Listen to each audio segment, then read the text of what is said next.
What's going on, y'all? It's your boy Kofi Kingston, aka 1/3 of the New Day. You're not gonna say it with me, sir?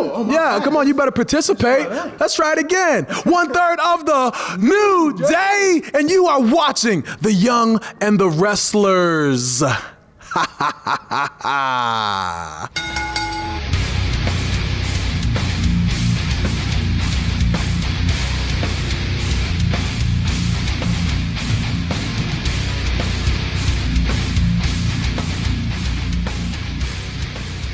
Welcome to The Young and the Wrestlers, the Pop Culture's WWE podcast. I'm one of your hosts, Ryan Betson, alongside...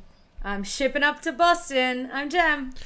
This is our Raw in Review, and that happens every Thursday morning on your podcast services, 8 a.m., 9 a.m. on those YouTubes. If you want to join that wrestling conversation, head over to facebook.com/group/the Pop Cultures, Discord, Twitter. Links are in all the down below area.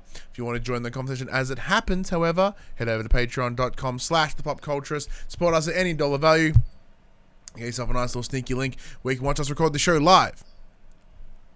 Sorry, I should have bought a drink in here, but I didn't. If you want to support us in more once-off fashion, head over to popcultures.com/shop, where you can buy shirts and other assorted shit with our logos on it. We are also on Twitch, twitch.tv/thepopcultures, where this Friday night, that's Friday, the 22nd of November, I will be joined by Max. He and I will be doing our prediction stream for Survivor Series, which will be this coming Monday. So he and I will be using the power of WWE 2K20 to see how this goes. Now, 2K20 being the dumpster fire that it is, we can only hope that it goes poorly.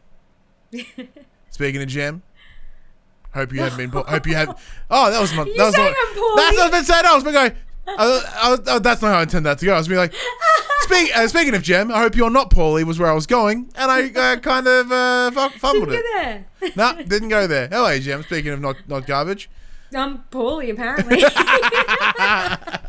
I'm good, man. I'm doing really well. How are you? I'm tired, but I'm good. Good.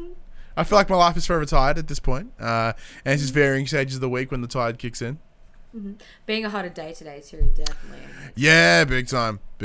But yeah, no, today's been good. Yeah, it was a bit hot and sweaty at work, but that was good. It's good, man. Good. Just pushing through. I'm just trying to finish Death Stranding, man. I got to review that mother, and 20 hours in. I just finished chapter 3. There are 13 chapters in this game. Wow. Apparently, chapter 3 is like a quarter of the game, but that's so long. That's so long. Yeah. Like, I don't even know. Like, there's other places that have reviewed it and got it up already, but they just haven't. I don't know how they do it. Yeah. Like, I'm squeezing all the spare minutes I have into this game. When I'm not watching wrestling, of course. Speaking of wrestling, let's get into this week's episode of Monday Night Raw, or Tuesday Morning Raw, for us here in Australia. Does kick off with Becky Lynch. She makes her way into the ring. I always get a little excited when Becky Lynch comes out, because I was having a discussion with some new students that came into work today, because we have placement students for those that are also studying mental health, disability, whatever, right? And somehow got on the conversation of wrestling, and we talked about how the women's evolution and stuff like that, and I was like, you know what, you guys need to see? You need to see the SmackDown invasion of 2018, Becky Lynch blowing her fucking face out and looking awesome. And they're like, what do you mean? I'm like, check it.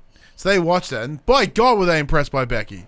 Man, last end of 2018, Becky was something else. Something else. Especially compared to end of 2019 Becky. Although she's still strong, I do still think her back end of last year was just better overall. Yeah. And I'm not quite sure why that is. It's hard to reach a peak with that. Like, obviously that's her climb to the top, and once you hit the top, there's no further you can go. So it kind of just sort of stagnates. Yeah, just her attitude and her swagger was just something else. Like the way she walks out, it's like even WrestleMania probably it wasn't quite as good. Like I think the back end of last year was really peak Becky. But yeah. There I was going with that. Oh yeah, because Becky Lynch was in the ring.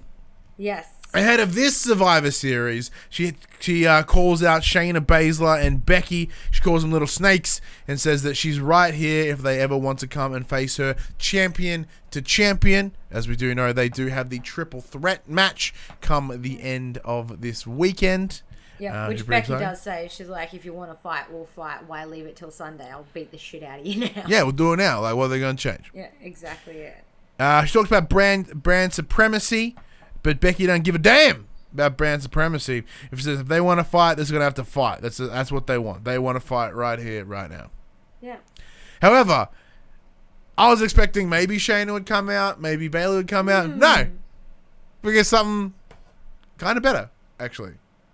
Iconic. The Iconics make their way out to the ring to just talk shit, mostly. Yeah. Do what they do best, which is talk shit. They basically just complain about not being picked for the Raw team for Survivor Series. And well, because they didn't have any match this weekend. No. Not in it at all. Not at all. No, that we should notice they were dressed in quite Australian outfits. They had the little Aussie flag on it and everything, which was a nice little touch. So they were coming out to have a match. They were having a tag team match against Becky and Charlotte for some reason, which, you know, could have been way worse. Let's see, I lost my spot. Becky Lynch basically is like, you know, I'm supposed to have a tag match against you guys with Charlotte, you know.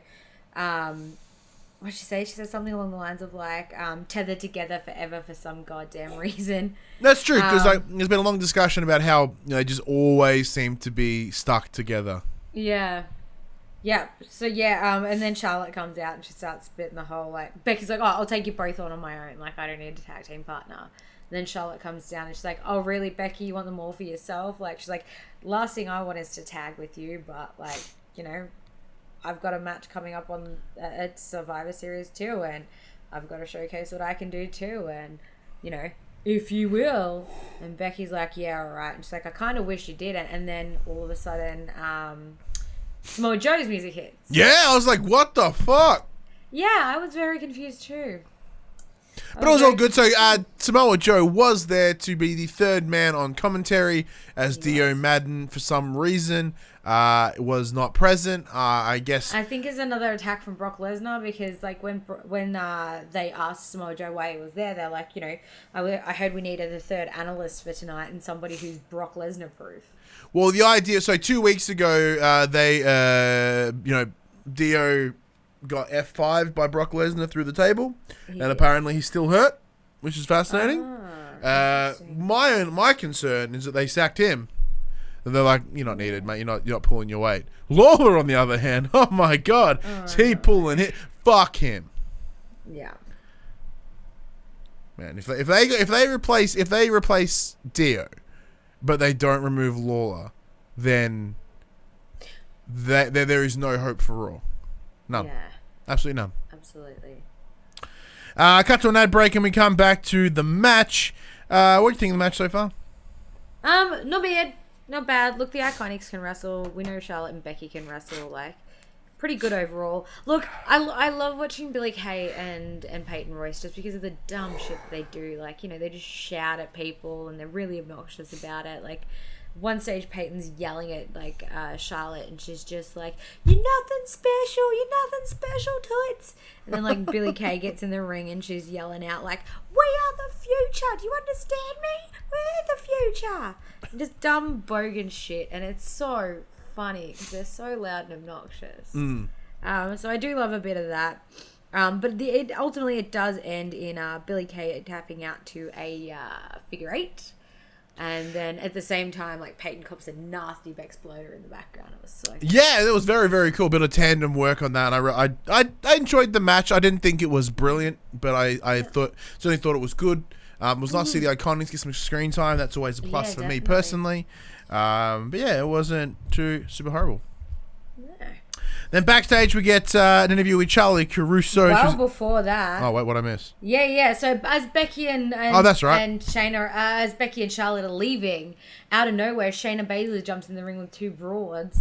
Yeah, so the two broads, for those paying for you want to know. It's Jess Man Duke and Marina Shafir. So they are the two other horsemen of the MMA. Ah, there you go. So when Becky and Charlotte realize what's happened, they obviously come down to the ring, get the doos on. Becky and Shayna jump on each other. Man, Duke and Shafir just kicked the shit out of Charlotte. Yeah, it was like, where is someone going to help Charlotte? No. Yeah, okay. Right. 2-on-1. But like they intimately somehow like they end up pushing like NXT back into the crowd, and like Becky and Charlotte get up and give chase, and then like the security like push them back, and they're like no, and Charlotte just leaves. Becky sort of stands there for a minute, and then she turns around, she tries to go back, and this ginger dude stops her, so she just socks him in the face. Like, she hard hits that motherfucker in the face. She punched him in the face. Like, you see the slow-mo, and like you see him like see like her fist coming and like brace, because he knows he's gonna get knocked the fuck out. Yeah, and he gets rocked hard. It was absolutely beautiful, and Becky's like back, like bucking up at all the security guards, like, you want some? And then we come to the ad break. Yeah, so then, because I missed a whole important section, we get Charlie Caruso backstage. She's having an interview with Zack Ryder and Kurt Hawkins, who are having a match, a championship match against the Viking Raiders for some fucking reason. Oh, they won at a live show in Germany, which put them in #1 contendership. But thankfully, the AOP came out and just kicked the living crap out of them. Yeah, it looked like they were gonna make out with them first. Like, sorry, baby. And then do them. Like, they got real in their faces. Like, they were like booger to booger. Oh, booger to booger. They were booger to booger. Like, they were like right up each other's noses. I'll let you tell you this. I was gonna open the window. It's getting stanky in here.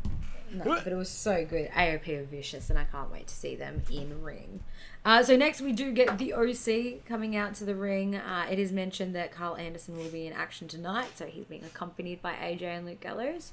So they get in the ring, and AJ's like, I'd love to defend my title tonight against Humberto Carrillo, but he disrespected me last week. And Luke Gallows is like, yeah, if you disrespect one of the OC, you disrespect the whole of OC. And Carl Anderson's like, I'm gonna beat the crap out of you because you're disrespectful, and this is what you get for being disrespectful.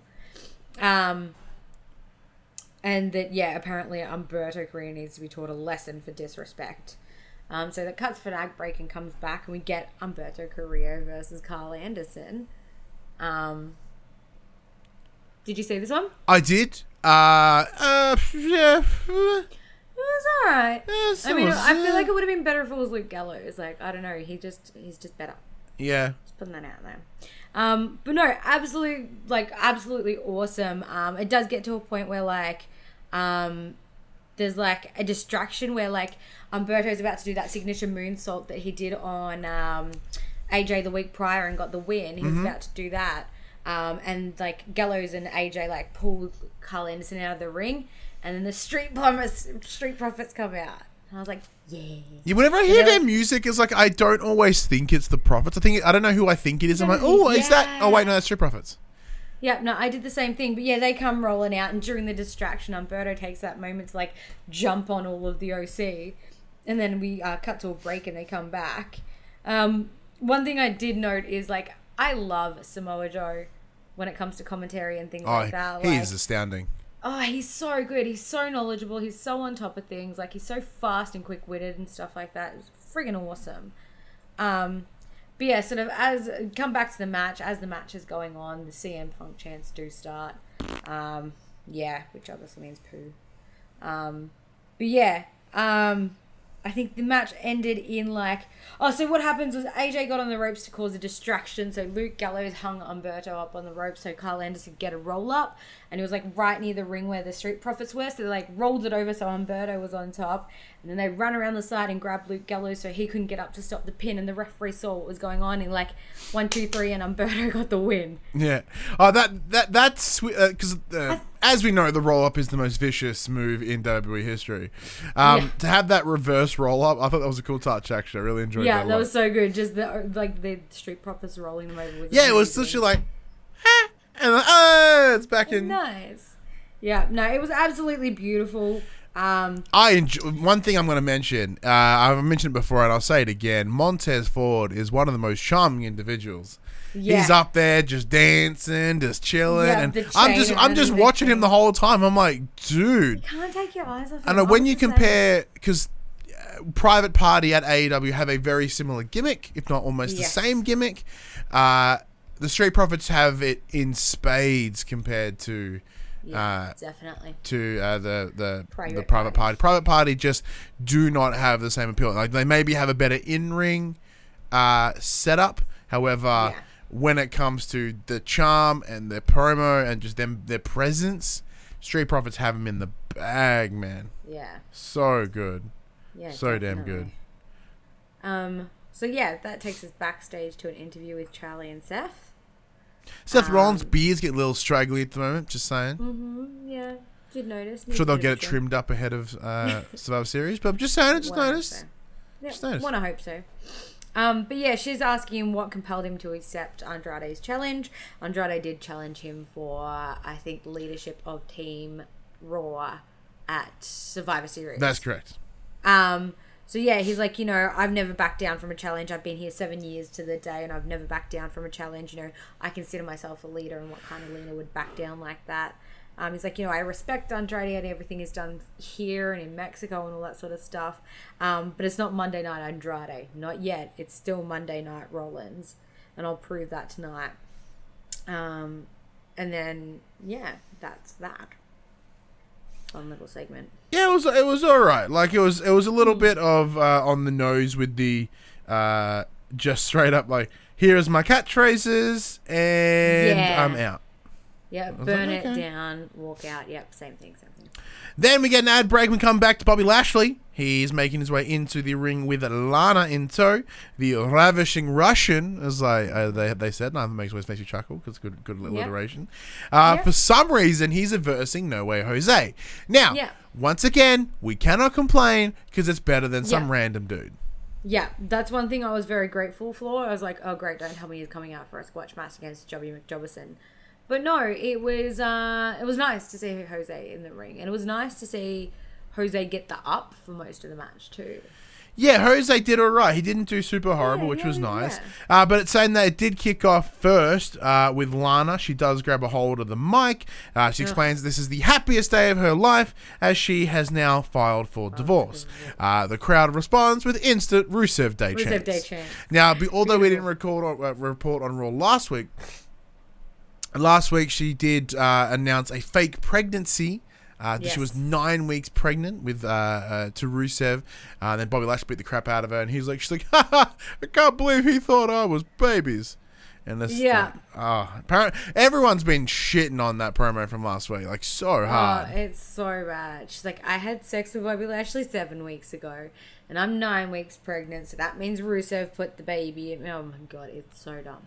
Yeah, so then she refers. So as Rusev returned from their Europe tour, he was summoned. He was handed a restraining order. Yeah, he was served a restraining order along with the divorce papers. Yeah. However, Lana cannot seem to remember the details of said restraining order, claiming that it can't be within 90 miles, so like the same fucking state apparently. And Bobby Lashley's like, hey, you're an idiot. And she's like, oh yeah, it's 90 miles. I mean, 90 feet my feet. With me. I just get so flustered when Bobby's around. Fucking dumb. Absolutely dumb. That didn't need to happen. All I wanted to see was Jose beat the shit out of Bobby Lashley and then end up losing. But I got that for the most part. I kind of really zoned out of Lana. No, but Bobby Lashley does end up, getting the hands up because he catches No Way Jose blows like a little kiss and does a little dance at Lana, and then Bobby just loses it and gets his vicious full Nelson and just makes Jose completely knock out. I did enjoy that good little punch on was pretty wasn't too horrible. But good enough for a short match. Yeah, it was not too bad. And then it ended with an unnecessary makeout session where Lana literally just lays on the thing, literally he literally throws her on the ground and then picks her back as up. Close as you can get to just straight up legs in the air. Yeah. It was ridiculous. And I can't do it anymore. You and I were all like, yeah, this is dumb. We like this. It's getting too far And dumb now at this point. I'm almost as sick as I would be if Jerry Like Lawler next was thing, in I'm public just space. waiting for them just to mount each other. We're gonna have Edge and Edge Lita and Lita again. live sex celebration. Yeah, like the What's hell. gonna happen? Not about it. Like Oh, what God. a live sex celebration I would love to see. Seth Rollins versus Andrade, which is convenient because they were next up. Yes. Actually, I'd watch Yes, the they shit out. were. I'd actually watch the shit out of that.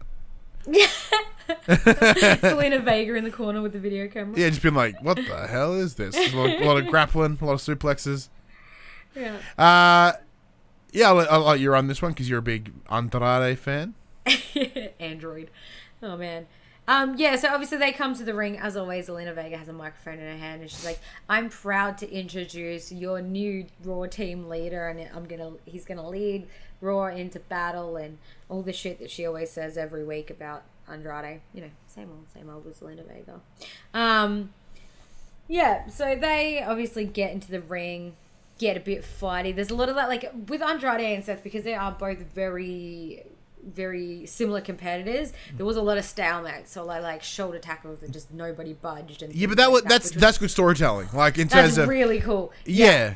It's really cool because obviously, you know, right beforehand, Seth had said how great of a competitor Andrade is and how much he respects his work. So it's definitely some really good storytelling in that. Yeah, and I really enjoyed because it was like, oh no, oh no, and then so whenever a move did happen to land, they did happen to get that minor advantage. It's like, oh shit, yeah, all right, cool. Here they spot that moment of weakness and they push through. It was great. Yeah, exactly it. Absolutely beautiful. Obviously, as always, eventually Zelina Vega gets involved. And she like grabs a hold of Seth's leg, and then Andrade knocks him off the apron, and she goes for her signature little moonsault thingy, Hurricanrana. And Seth catches her, and he just throws her down. And at this time, the referee caught her, and for the first time, I almost squealed with glee. He kicked her out, and she was screaming bloody fucking murder. And he's just like, "You're out of here!" And she's like, and I was just like, oh, thank God. It's finally a one-on-one match. I was so excited. So yeah, we get like a little ad break. They come back and Seth and Andrade are doing again. Expecting like Seth to get the upper hand and finally get the win. But no. No, DQ finish to Seth Rollins as for some reason DQ finish to Andrade. So Andrade loses. Yes. Andrade gets the DQ. My bad. I misspoke. Yeah, but yes, Seth got the win. Lucha House Party. Some reason, because apparently they're relevant. They came in, kicked the shit out of Seth. Win goes to Seth. Yep, exactly it. Yeah, I don't understand. Like, I get invasions, but Lucha House Party, really? Yeah, I guess because Mexican, Spanish, Espanol. So yeah, Lucha House Party do Luchadors. end up attacking Andrade as well, and then Seth gets in the ring to help, and then Lucha House Party go running, and Seth and like Andrade just keeps doing this. I was like, I thought they were going to restart the match. I was like, yes. Yeah, so did I. But then like Seth, Because this match was astounding. It was like, so good. I loved it, and they're like, every time there was a close pinfall, I was like, oh. Yeah, definitely. So I was very like, and PTSD. it felt like it went forever in the best way. Yeah. And I was like, are they gonna go? Are they gonna keep going? Are they gonna still keep going? That's gonna be absolutely amazing if they push through. But sadly, they Yeah. Unfortunately not. Seth's just like, you're not half bad, kid. Let's do this again down the track. And then that was the it. Yes, then we get the camera on the announce team. They mentioned that Hawkins and Ryder are not cleared after getting the shit kicked out of them by the AOP. And then we cut, so that's fine. That's good, AOP kicking the butts. Buddy Murphy's swaggering his way backstage. Spots Alistair Black's room, got knocks on the door. He's like, yeah, mate, I'm here to pick a fight with ya. And gets nothing. He's like, yeah, just like I thought. Yeah, I'll talk, mate. And then he leaves. But then Alistair comes flying out of the room. Like, Literally flying out. Like, as soon as Buddy Murphy's around the corner, you hear this boom, and Alistair Black's just there, like a meerkat, like, looking. So funny. So, if this means Alistair Black v Buddy Murphy in the future, ooh, yes. I cannot be happy with that one, just saying. Yeah. But yeah, then we see a camera shot of all the black like cars flying off again, and Triple H gets out of a car again, and you're like, whoop, NXT's here. I still didn't like that shot.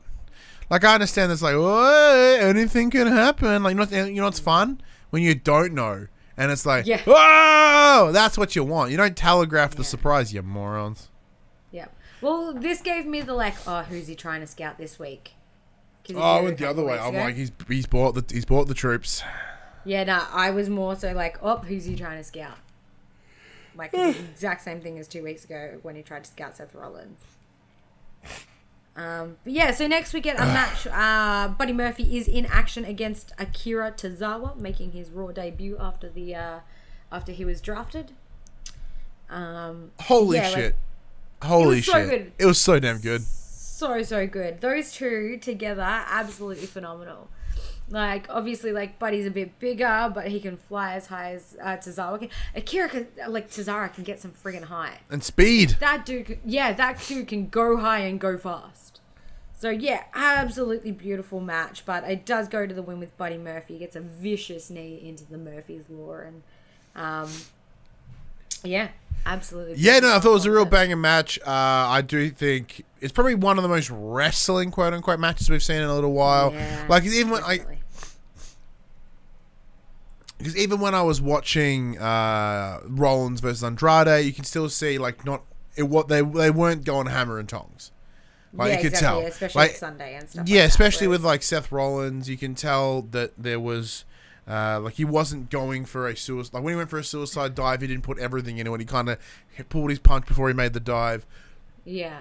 I mean, where here, it was nuts. It was like, bam, bam, bam, bam, bam. Going for knees, going for hard knees. It just amazing.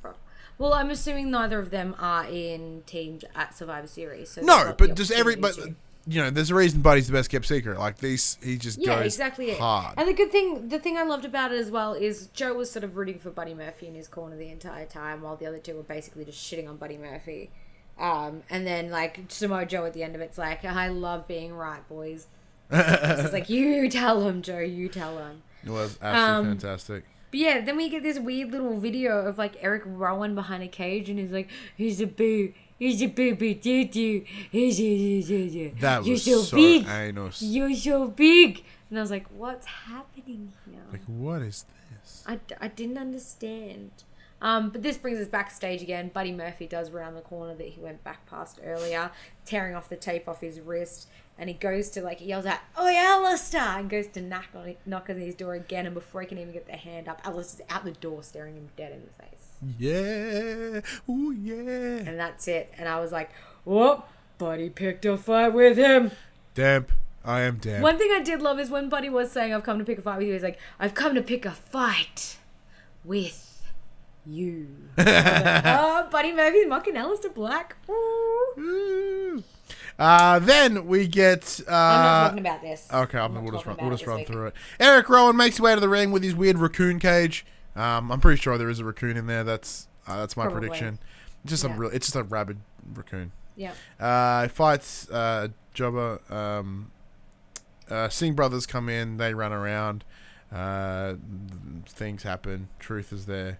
Match ends. Oh, look, that sort of gave it a little bit of salvation. It's like the Singh brothers come running out with the 24/7 championship. No. Because I kind of forgot 24/7 champion was a thing. That's true. And this is the only spotlight that I really got this week. So it's like, oh. It's better than watching Eric Warren just decimate a Jobber. Yes, but what it did, it actually was nice it to see extended. The thrown at the Singh brothers. It extended the Rowan v Jobber, which I didn't want. Let's go right past it. Anything to just backstage, I didn't give a shit about the result. Backstage, we had Charlie interviewing Randy Orton. Talks about in 6 days he'll be competing for Team Raw with teammates he ain't that fond of. As we'll be able to put your personal issues aside to compete as a team, she asks him. He says 18 years it's been proven that he can't play well with others, unless it benefits him, and being the greatest superstar in the history of Survivor Series benefits him. He is the Viking Raiders are looking for a fight. Why don't you tell him I'd be in the ring with a partner of his choosing? A little bit later. So this comes off the back of last week. Randy was in a 6-man tag match. His partners were Ricochet and Humberto Carrillo. Obviously, they did end up winning the match. And Randy Orton went, it looked like he was about to RKO Ricochet. He was staring him dead at the face. And Randy stopped and he's like, I do whatever I want, whenever I want. You understand that? And Ricochet's like, yeah, I got it. So this is sort of immediately I was like, oh, what if it's Ricochet? Like, I was immediately on that train of thought, like, oh, what if it's Ricochet? Like, he's Team Raw. He's going to benefit Randy if they win this. He's going to help Randy be great at Survivor Series. Like, I can see how this is a benefit to him. But we don't know. He's going to tell us when he gets in the ring. Which is fine, I suppose. Next up, another absolute banger of a match. Kevin Owens versus Drew McIntyre. So similar to a Randy Orton situation, these guys will also be teammates come Survivor Series. What a match. So, it went forever. Again, another match that went forever, but in the best way. Yeah, like, normally I'm like dicking on my phone when I'm like, watching Raw or whatever, because it just feels so long. And I was glued. I had hands on chin. I'm like, yeah. No, it was absolutely beautiful. Aside from all the issues of like Lawler just being like, isn't Kevin Owens big? Isn't he big? I'm like, oh, he's so fat. I didn't shut up, Lawler. You fuck. I completely block him out now. I don't know he's there. Yeah. Well, thankfully, Joe kind of like quietened out a little bit, which I really appreciate. But absolute killer match. Oh yeah, there was that vicious throw where like McIntyre caught pulled Owens off the rope apron and like threw him into the ringside barricade bit. Yeah, there was like stunner reversals. There was Claymore reversals. It was absolutely awesome. Absolute ripper of a match. And then Triple H comes out. Oh yeah, so this match itself may be enough to like help.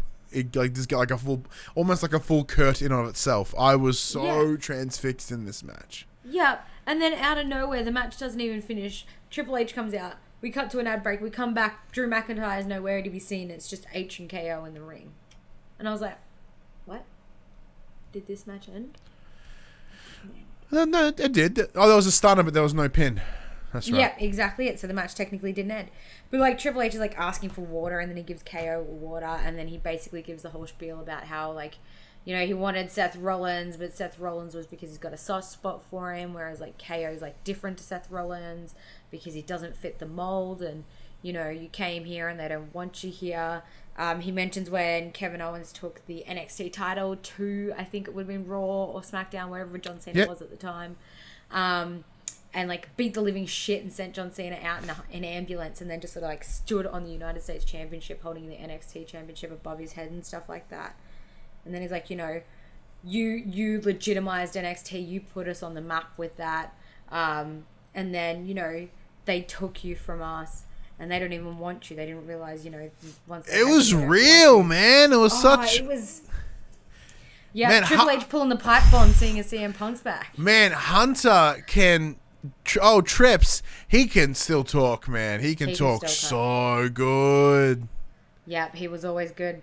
Just the whole time, I'm just like eating every word up. And he's so passionate about it too. Every word has that fire behind it. It's so good. You can tell he gives it shit. Now, saying while he does have the Forgotten Sons, Damian Priest, and I believe it was Djokovic standing at the apron. Not the apron, at the ramp. At the ramp, yep. And he's like, they're not here to attack you. They're here to like stop anybody coming out so we can like have this chat. But where are your teammates, man? Like, they don't care about you. Nobody's here. Like, think about this. These guys made it all. They came all the way here just to see you, just to make sure that this conversation happens. Like, how does that not entice you, right? Yeah. Holy shit! You put Kevin Owens back in NXT. I'm gonna watch. Might skip Raw and just watch NXT every week. Yeah. No, it would be so good. But yeah, and then in saying that, all the Raw team come running out and start doozing on with the NXT people, and then more NXT people show up. The Undisputed Era show up, and they start belting the shit out of Kevin Owens. Obviously, Triple H just backs away slowly, and then I think the rest of the Raw locker room ends up coming back out. And then they eventually fend off NXT, who like piss off through the crowd while Triple H is just slowly backing out the apron. Pretty good. It's crazy. Obviously, like we're coming into the last week leading up to Survivor Series, so everybody's going to be invading everybody. So I was kind of expecting this, to be honest. Yeah, it would have been cool to have them not do anything, but like, I guess in order to add to the atmosphere that these guys are, like, scary shit. Yeah. Like, the Suns are gnarly, and it would have been rad to be like, well, no one's coming out because they're fearful. Oh, that would be really, really cool. Next, we go backstage. We have news that AJ Styles will, in fact, be defending his United States Championship against Humberto next week. Humberto comes up and has a chat, talks about how happy he is, and Charlie's like, yeah, congrats, man. Then they throw to this other breaking news that they mentioned. So there was shadowed earlier in the night. It was a news brief from Paul Heyman. He was asked to talk. He was asked about the main event for the Survivor Series, which we presume, I guess, we've been given the spoiler that main event. Brock Lesnar. It's either going to be a miracle or a massacre. Yeah, so so the Brock Lesnar versus Rey Mysterio for the WWE Heavyweight Championship. He talks about how it being either a massacre, as in Brock will kick the living shit out of Rey Mysterio until he's fucking dead. To the point where he reckons they'll have to pull it from WWE history because it'll be that vicious. Yeah, or Ray may pull a miracle out of his, like, I don't know what anus. Out of his steel pipe. Yeah, I don't know what anus is in I think Cholo is butthole, or an arsehole. So let's pull it from his butt to come out with a miracle win. Mm-hmm. Then we cut back to Ray standing with Charlie. He talks about First how of all, he calls Humberto Carrillo. Yeah, he's like, hey, Humberto. He's like, you do proud good. of you and what you're doing for us and for Mexico, and you do you, bro. You keep going. You do it for the Mexicans because we Mexican. Sorry. And then he goes on to talk about how, Brock Lesnar attacked his family, and the same spiel he's been given for weeks. You attacked my family. What do you expect? Like, Paul Heyman did put out that he challenged Ray to a no holds. That's right. Yeah. So it is now a no holds barred match, which Ray does accept, and he's like, "You think that benefits you? Because I think it benefits me." So not a no DQ, a no holds barred, which means. No, weapons. Both. No DQ is standard no DQ is standard and no holds barred. But so think the easiest example is Triple H versus Batista at WrestleMania. Exactly. Weapons, unnecessary shit, just pain, and Rey Mysterio is gonna die.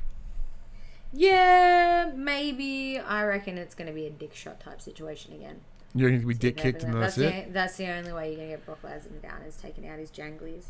Fantastic. Now, because of time constraints, I said I got a lot of Death Stranding to play. I did miss these next half hour of WWE, which is probably like 20 minutes with ads. Which, it wasn't too much. I'll let you fill in that. Well, I'm going to pull up the expected card for Survivor Series because we're going to do some predictions when we're done here. Predictions. Next is Asuka. She's accompanied by her tag team partner Kairi Sane. She will be versing Natalya. It was pretty funny. Like they had the whole stalemate situation as well. Like that seems to be like Asuka's MO lately, is like getting into stalemates with people. Like, you go to the ring and then they run and they smash into each other, similar to like Seth and Andrade did. It was really cool. It was really, really freaking cool. There is one point where Natalya ends up on the ring side and Asuka, like, Kairi Sane goes to attack her and she just pushes Kairi Sane down. But it does end up with, like, when Natalya finally gets back into the ring, Asuka gets a pretty vicious super kick and gets the pin for the win. And then we get our final match of the night, which is Randy Orton. He comes out first. So how was the match with Natalya versus... Oh, look, it was... Honestly, it felt like filler. It didn't feel like it was there for any other reason than to fill time. It wasn't bad. Like I said, there was those real cool, like, little stalemate spots and stuff like that, which is cool to see out of the women as well, seeing, equal competitors and stuff like that. Because we know Becky and Charlotte are just going to run through the Iconics. Like, there's no competition there. It was really good to see some proper competition there. Even with Kairi's interruptions, which weren't even that bad. Like, it was overall pretty good. All right, sweet. Can't complain. I mean, it could have done without it, and we could have just had a shorter show. That would have been nice. Can't always have what we want, can we? No. So last year, like I said, is Randy Orton. He comes out first, and then the Viking Raiders do their entrance, and then it goes quiet, and Randy Orton's like, "They're coming," and I was like, "Oh, please be Ricochet, please be Ricochet." Puting! Yes, Ricochet! I was so excited. Pow. Yeah. You excited? So Yeah, I was super excited. Ricochet comes running down to the ring. I was half expecting Randy Orton to RKO him as soon as he tried to slide in. Holy shit. That'd been amazing. Yeah, exactly it. Yeah, but no, he did his whole entrance and stuff like that, and they end up having the match. Interesting. Very, very interesting match. Very different pairings. What I was most interested about was I thought it was just going to be like a standard match, no stipulations or something like that. But these two are actually fighting for the titles. Mm-hmm. They kept saying it was a title match. I'm like, I don't think it's supposed to be, but okay. It was really cool. If there was a plan for a tag title championship match that night, maybe the Viking Raiders like, well, we still want one. Yeah, maybe. But no, it was a good match. Obviously, with Randy Orton being on the same team as Ricochet come Survivor Series, it was really good to see them have that teamwork there. Did they work? Did they do well together? Yeah, they did pretty well together. Like, there was Randy did tag himself in at one point and stuff like that. But other than that, like, it was pretty concise tag team. Excellent. Obviously, yeah, it was super cool. But like really shortly into the match, like it just got bombarded and Team SmackDown comes barreling out of nowhere, just beating up everyone. It looks like the entire SmackDown locker room. I did see a clip from the show because I've seen watched this last part, and it was on Twitter, and it was like Lawler, it's the whole SmackDown locker room. It was like 8 people. Yeah, pretty like, much. Fucking hell, Lawler. Fucking hell. But yeah, so a bunch of them come out and they start attacking Randy Orton and Ricochet. Then the Viking Raiders do get involved and they start getting the doors on. And then NXT comes out of nowhere. Who'd we get? Hey? Who'd we get? What NXT boys came out? Pretty much everybody that we've seen earlier in the night, except for the females. And then some, like Matt Riddle and Keith Lee were there as well, and a couple of others. So yeah, it was a big, like, it was like the whole, like, everybody who's going to be competing for NXT at Survivor Series. And then, like, you know, everybody's getting their doors on. Raw's getting their asses absolutely kicked. Because at one point they are in the ring, like, there's the 4 of them there. And then they just get overrun by NXT. Mm-hmm. And yeah, it's a big old doos fest for a solid, like, 20 minutes. Like, everybody just doozing on everybody. And then it cuts backstage to, like, Triple H yelling. And he's just like... He's like, you know, in 6 days, NXT is gonna, you know, this whole thing will finish and NXT will prove why we are the A brand in the WWE. He's like, we'll leave, you know, come Wednesday, we're leaving our doors wide open. So bring your best because we're ready. Like, bring it on. Like, and then, yeah, he's just basically like yelling, like, let's do this. Like, try us. This is the one thing that I forgot because in our SmackDown review this week we talked about it being the go home show. It's not the go home show because there's one this Saturday. Yeah, like, I forget. That's true. Like I just straight up forgot that SmackDown isn't on Tuesdays anymore. Yeah. So like we've still got an NXT to go. We've still got a SmackDown to go. There's a lot to happen before Survivor Series. Yeah, exactly it. So yeah, but then it does cut back to the ring and everybody just all out brawling with NXT getting the upper hand and taking over the Raw ring. And then that was the show. Excellent. Yeah, so super long, but a lot was packed into it. Yeah. So they definitely needed that time. So as we do with every episode of WWE, we rate it on our scale of Kurt Angles, which are thumbs, because that beautiful man is a thumb. Jem, this week's episode of Raw, how do you rate that out of 2 Kurt Angles? Oh, look, I'm going to go right down the line and give it a Kurt. Just one full Kurt. It was long and it just felt like a bit of a chore to watch because there was so much packed into such a small show because this is Raw's go home show. So yeah, it was a lot packed into what they had, but at the same time, like, some of it wasn't necessary, like the Asuka and Natalya match wasn't necessary, or the the Eric Rowan thing wasn't necessary. But no, other than that, like, it was pretty solid. You know, some really good matches, obviously, with like Seth and Andrade, with Umberto and Carl Anderson, and with the Kevin Owens Drew McIntyre match. They were like really solid. So the matches that we did have were like quality. So for myself, because I did miss a half hour of the show, it felt shorter. That gives it a bar. And the fact that Kevin Owens, Drew McIntyre, and the Buddy Murphy Tozawa match was so fucking amazing. Yeah, that too. Amazing. I come out of this with a curtain bar. It's a good 1.5 Nice. out of 2 for me. I thought Yeah. overall, because I just missed the back end of the show, it was absolutely stunner. It was all well and good. Now, what we'll do is we'll go to the dirt sheets first. Actually, let us know what you thought of this week's episode of Raw. Comments, Discord, all those places. Let's have a look at the dirt sheet, because the dirt sheet is quiet this week, and then we will jump over to our predictions for Sounds good. that thing. What's it called? Survivor Series. Yeah. there we Survivor go. Series. All right, now here it is here. All right, so with Dash, our good friend Dash, Dirt Sheet Dash as we call him, he scours the internet, finds a bunch of information, and brings it to us. Now this week is entirely focused around one thing. It's focused around one person and his return to somewhat WWE program. CM Punk. CM Punk. CM Punk. Punk.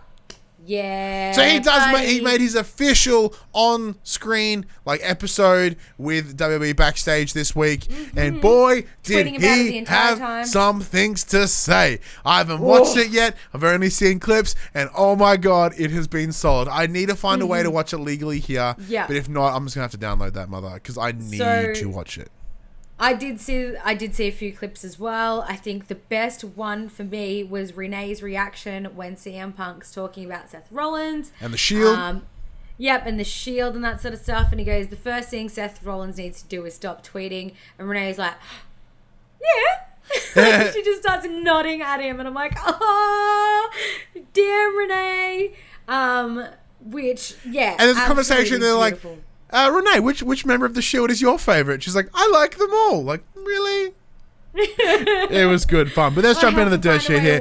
So, CM Punk has discussed his return to WWE television on this week's episode of WWE Backstage. Punk talked about how his job didn't exist 6 months ago, but he had expressed interest in the job when it was offered to him. Punk said wrestling and what he's doing now are two different things, and he makes it clear it is a Fox job. Punk said it is a unique situation that he's not working for WWE and he can criticize the product. Punk said maybe he can, quote, find his way in the business again through the job. Punk feels that he can, quote, tell it like it is without fear of being fired or suspended. Punk said he can pick and choose what he wants to do and not have to work with, quote, jerks. Punk talked about how he was nervous for his return, but that's what makes it exciting for him. Regarding a possible in-ring return, Punk again stated that he works for Fox and hasn't talked to WWE about a return. Punk said returning to the ring is not something he is actively pursuing.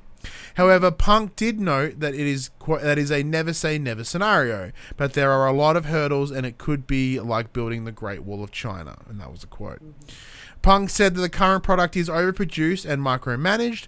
Punk said he likes that the women are doing what the women are doing, but it feels they don't need to be forced with the hashtags and the women's revolution comments, and the women should just be allowed to do their thing. I think kick ass were the exact words he said. He also commented on the Baron Corbin segment from SmackDown this week, saying it was garbage, quote. Punk feels that Les vs. Mysterio's match has the potential to give fans what they want and said the Chicago crowd will help be the, quote, third person in that match.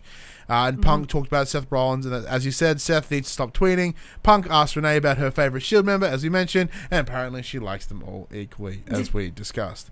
Holy shit. Dude, if this is what we're getting on Backstage, I need to watch Backstage. Because yeah, 100%. what has me excited is that as Backstage he's having sort of these shoot style conversational shoot style analytics, and then you've got the likes of After the Bell doing the same thing with Corey's shoot style delivery. Oh, my son's breaking in. One thing I did love about this whole thing as well is, like, you know, Punk, as he's speaking, he's like, you know, talking about Seth not tweeting and stuff. Thank you, He's buddy. like, you know, I want to keep my journalistic integrity, and Renee's like, psh, Thanks, why? buddy. Throw it out the window. Like, Renee is enabling him to speak harsh truths, and I love that. Yes, very much so. Hang on, I've got children running in, touching fans and stuff. Hey, buddy, I'll be out in a minute. Can you go to mummy? He's running between the computer and the fan, and then he's just walking front, back.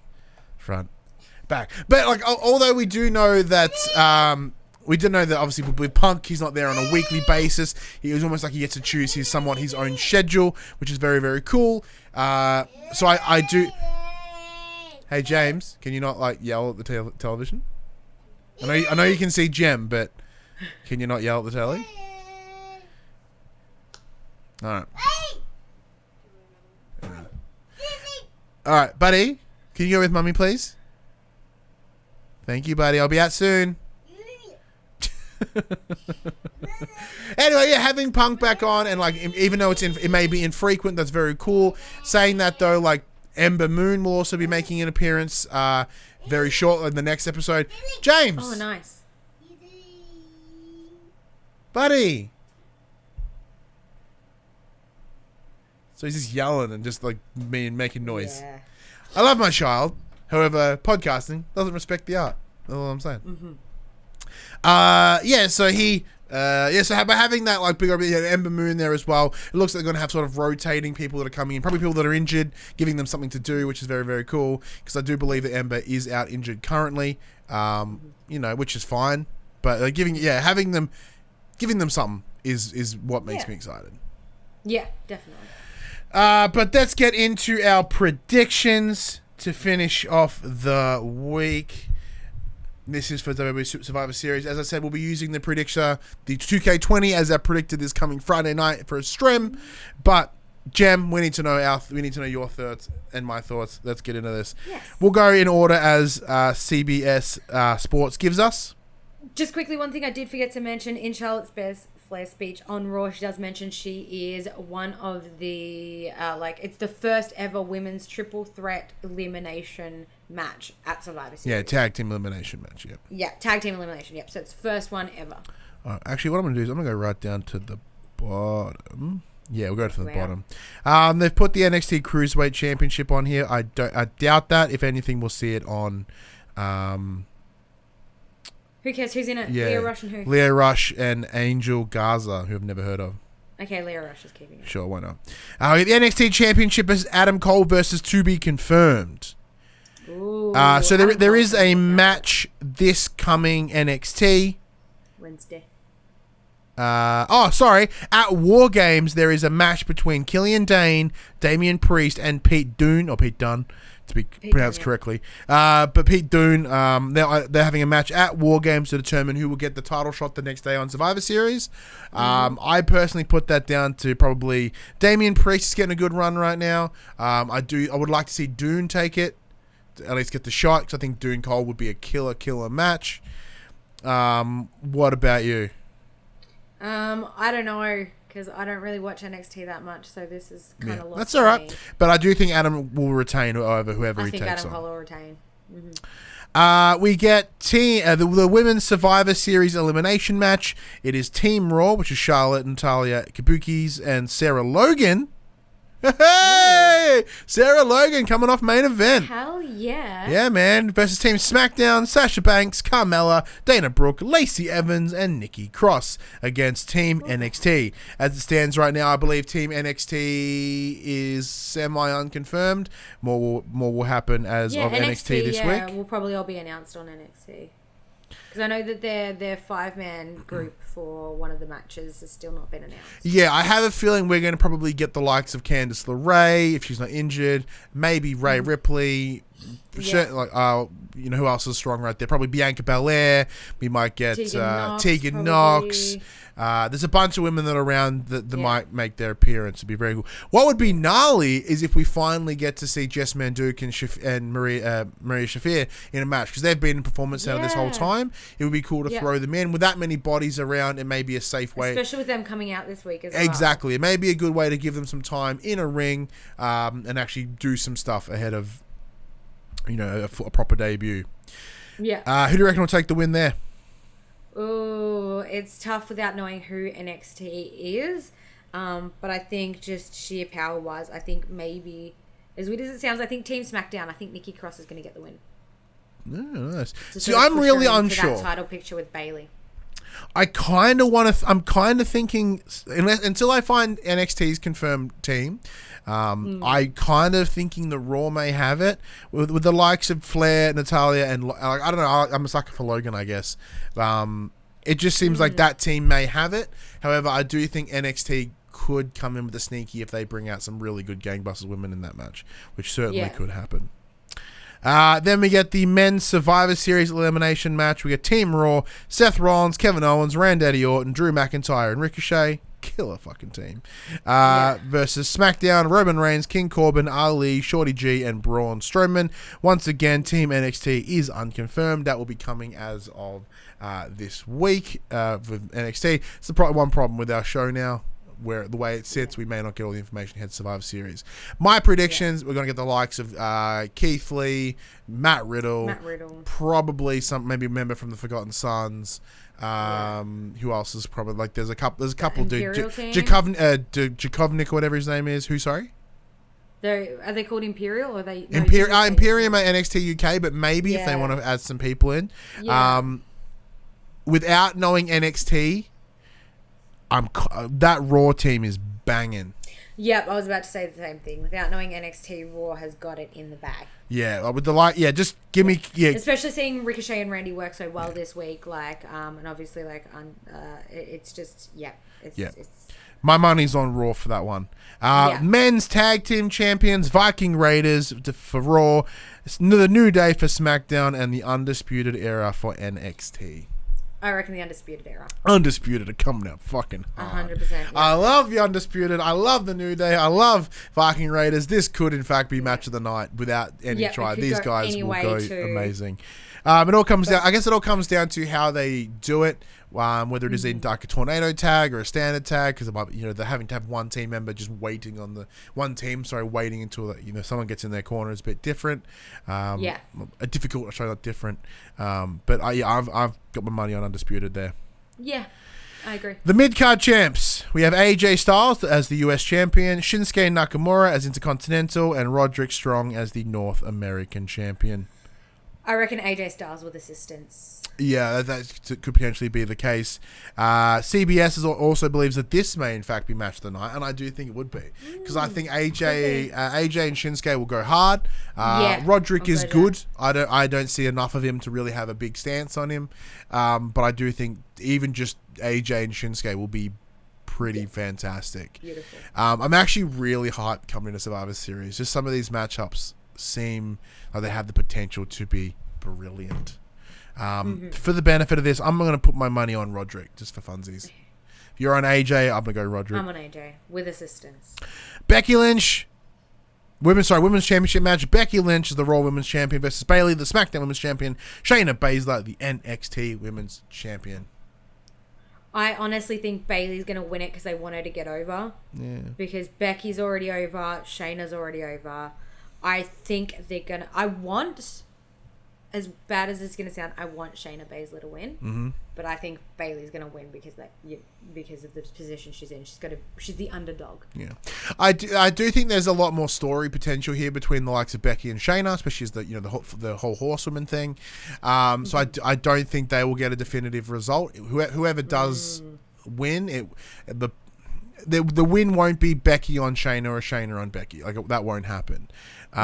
If anything, it may be Bayley. It won't be Bayley and Bayley. I think Bayley's there. I think Bayley's there to take the pin, and I think it will be Shayna. I think Shayna will take the pin on Bayley, and then it'll be a situation of, well, you didn't beat me, you beat Bayley, and then because I do think Shayna may come up at some point, because I kind of think Rhea Ripley will take the belt from her, allowing Baszler to move up, and I do think that she may come into Raw, which would then... I know they don't do, fill the void of Ronda Rousey. Yeah, exactly. And then that will be the storyline heading into WrestleMania, which would then ideally we will get the 4 horsewomen versus 4 horsewomen match. Yeah, that's where I think it's going to go. I think I may be giving them too much credit as well, as they always tend to do, but that would be a good... this setup now gives them a good 4-6 month build up to WrestleMania. Mm-hmm. About you? I've already said... Oh, you did too. You said Shayna. My bad. I want Shayna, but I reckon Bayley. Okay. Universal Championship: The Fiend, Bray Wyatt versus Daniel Bryan. Bray Wyatt. Oh yeah, the Fiend, Bray Wyatt and not losing it. There's no way. No way. It should be a killer match. I think it will be. It'll fantastic. Be an amazing friggin' match. It'll be an amazing match, and I think it'll be the revival of the Yes Movement as well. Yes. But yes. I didn't even mean that. Yeah, but yeah, there's 100%. There's no way that Daniel Bryan's beating the Fiend. Yeah, I think hopefully there's some good storytelling with this one. It'll be nice. Once again, I was showing cool matches to the students at work, and we watched Daniel Bryan versus Kofi from WrestleMania. Amazing. And just watching Daniel go is like so good. So yeah, I really think that it will be a banger match, but Bray Wyatt will take the win. And finally, WWE Championship, Brock Lesnar versus Rey Mysterio in a no-holds-barred, no disqualification, as you said. Where do you think this will go? I reckon because it's no DQ, there's going to be some involvement by possibly Cain Velasquez. Yeah, Velasquez is getting in, yeah. Yeah, and possibly even Dominic, and I think Brock Lesnar's going to be overpowered. Really? Ray. Yep, I reckon Ray, with assistance from Dominic or Velasquez or both, I reckon he's going to take. See, I was pretty confident that Brock would take the win here, but the idea that Velasquez could come in and just like help ruin shop kind of has me intrigued. Like, I think that's interesting.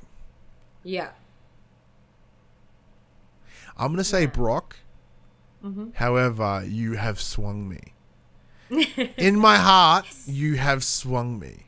Yeah. Yeah, there's going to be something. There's going to be some sort of retribution for Velasquez there. Oh, yeah, because I can't, because it's just so short, wouldn't it? Yeah. This whole Velasquez feud, I don't think it's resolved. Yeah. Can't be resolved. No, it can't. Oh, Jem. You're welcome. Oh. Fuck, I'm keen for this show. It's gonna be good. Yeah. I hope it's really excited. Good. Oh, especially with like obviously the disappointment of Saudi. Like I'm really excited. Yeah. Well, that's just say. So for additional predictions, be sure to join us this coming Friday, twitch.tv/thepopculturist from 8 p.m. as we use the power of the ever so fucked 2K20 to predict the show. So if anything, Rey Mysterio may fall into the mat, and the pin will never happen. And the match will stuck on a ladder. Yeah, the match will go on forever, and there may be 3 Paul Heyman's ringside. Who knows? But that does bring us to the end of the show. This has been our Raw in Review. It comes at you every Thursday morning on your podcast services. 8 a.m. 9 a.m. on those YouTubes. If you want to join the conversation, head over to facebook.com/group/popculturist. Twitter, Discord links are in the down below area. If you want to join the conversation as it happens, head over to patreon.com/popculturist. Support us at any dollar value. Get yourself a nice little sneaky link where you can come and watch us record the show live. If you want to support us in a more one-off fashion, head over to popculturist.com/shopping, buy shirts and other assorted shit with our logos on it. We are also at twitch.tv/popculturist, as I mentioned. There was something else. So next week we will have our SmackDown going up on the Tuesday, and then hopefully we'll have our Survivor Series up on the Wednesday, because we'll have Monday to watch Survivor Series, and then we'll chat about it Tuesday night, and it'll go up on Monday. Wednesday, because I'm bad at days. Yeah, so you'll get 3 shows next week. Get excited! It's the first trifecta of the new Young and the Restless format, the new era. Should be exciting. But until our SmackDown in review, I am Ryan Betson, and I'm surviving this series. I'm Jen. We'll see you then. Bye.